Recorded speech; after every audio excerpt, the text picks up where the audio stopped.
comment survivre à une réunion très musclée que tu dois animer. Alors voilà, autant te dire que c'est un sujet clé. Pourquoi?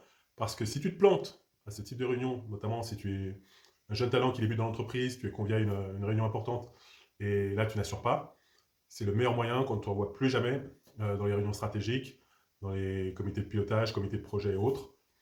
Alors, j'imagine que c'est pas ce que tu souhaites.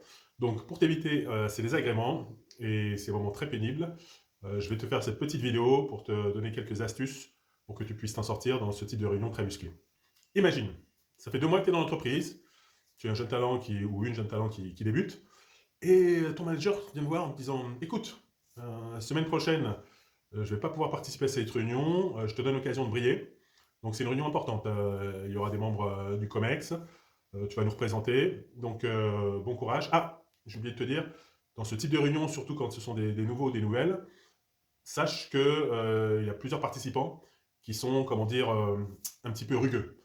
C'est-à-dire qu'ils vont essayer de te tester, ils vont te remettre en question, ils vont te demander des précisions sur les chiffres que tu vas apporter.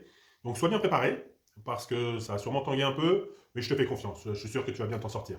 Donc te voilà, le jour J, avec ton PowerPoint qui évidemment est prêt, et tu es prêt pour ton baptême du feu. Donc tu te lances, assez sûr de toi. Bonjour, je vais vous présenter aujourd'hui, et là tu commences à hésiter. J'ai 25 slides à vous présenter, je vais les parcourir assez rapidement. Excusez-moi, là tu es interrompu. Il y a des directeurs qui s'adressent à toi. Excusez-moi, mais on n'a pas le temps pour parcourir 25 slides, donc allez droit au but s'il vous plaît. Oui, bien sûr. Donc on va aller directement au slide 17 dans ces cas-là. Non, on va plutôt aller d'abord au slide 15 parce qu'il y a des chiffres importants. Alors voilà. Et là, tu commences à sortir 2 chiffres et un autre manager qui interrompt. Excusez-moi, vous êtes sûr de ces chiffres-là?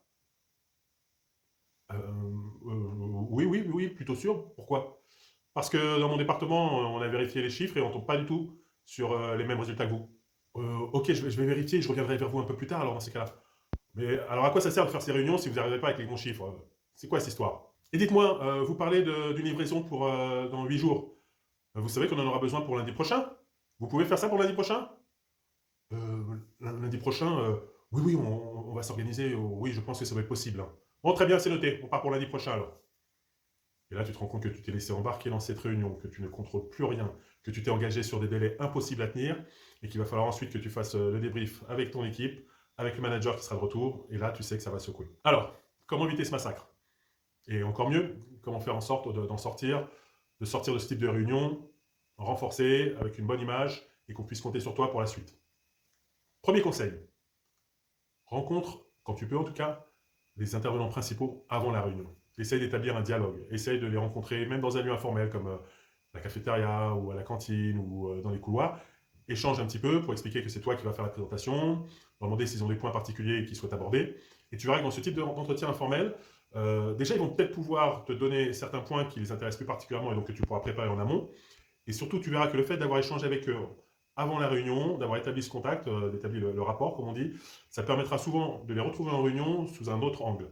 Tu verras qu'ils seront beaucoup moins agressifs normalement. Ils auront déjà vu que toi, tu as bien préparé tes dossiers, que tu as fait appel à leur point de vue, que tu les as pris en compte. Donc la réunion risque déjà de beaucoup mieux se passer si tu as fait ce travail en amont. Deuxième conseil, dès le départ de la réunion, quand tu commences à prendre la parole, tu fais un cadrage. Tu expliques que, bon voilà comment va se dérouler la réunion.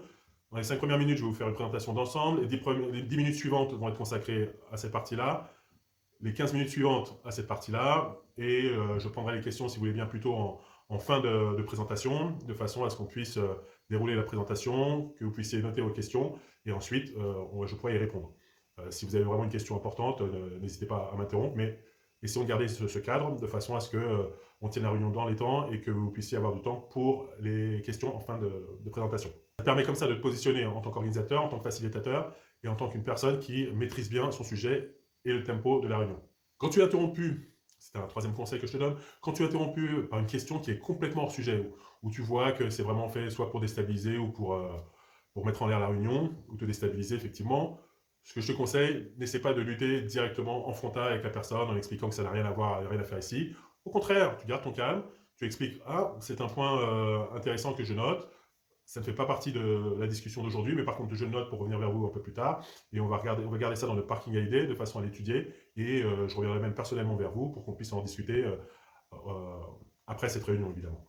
Autre conseil, toujours, toujours, toujours, toujours avoir des biscuits. Ce que je veux dire quand je dis avoir des biscuits, c'est avoir le backup pour tes chiffres. C'est-à-dire que tu vas arriver dans beaucoup de réunions avec des chiffres, avec des rapports ou autres, mais à chaque fois, il faut que ces chiffres soient vraiment backupés. C'est-à-dire que tu sois capable d'argumenter quand tu dis, bon, bah voilà, on a fait une progression de 10%, ok, on est parti d'où, on arrive où, et tout ça, tu les as dans un fichier à part. Ça peut être dans tes notes de PowerPoint ou dans un fichier à part, qu'importe. L'essentiel, c'est que tu puisses dire, attendez, vous avez besoin de précision, vous n'en faites pas, j'ai tout prévu, voilà, je regarde mes notes, voilà d'où on est parti, voilà où on arrive, ça fait effectivement 10%, c'est pour ça que je me suis permis d'indiquer ce chiffre. Et toujours, tu mets en avant, en tout cas, tu mets en valeur la personne qui a posé la question. Merci pour cette excellente question. Je me fais un plaisir de vous apporter cette précision. Voici pourquoi, voici comment. Donc pour résumer, cette première réunion où tu vas intervenir, ou c'est toi qui vas être leader de cette présentation, c'est vraiment crucial. Parce que c'est là où vraiment tu vas soit marquer des points, soit t'enfoncer pour un bon bout de temps. Donc c'est vraiment ce type de réunion qu'il faut maîtriser, préparer et donner la meilleure impression lors de cette présentation. Et n'oublie pas, la prépa, KPB, booster vos soft skills. Si tu veux t'entraîner dans ce type de présentation, si tu veux être soumis ou soumise à rude épreuve, si tu veux sortir de ta zone de confort et voir ce que c'est que de vraiment pratiquer sur le terrain en conditions réelles, avec du challenge, avec des imprévus, avec des choses qui bougent, qui vont vraiment te faire sortir de ta zone de confort, eh bien, contacte-moi, on regardera ensemble ce qu'il est possible de faire.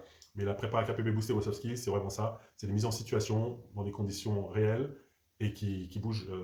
C'est du gros temps, hein, je dois prévenir. Ça va te permettre de progresser et quand tu arriveras en réunion, d'être vraiment préparé et d'avoir déjà rencontré différents types de situations plutôt challenging. Voilà, bon, bah, j'espère que ça t'aura apporté quelques conseils utiles. Si tu veux en savoir plus et pratiquer, tu me contactes et on se retrouve de l'autre côté. À bientôt. Ciao.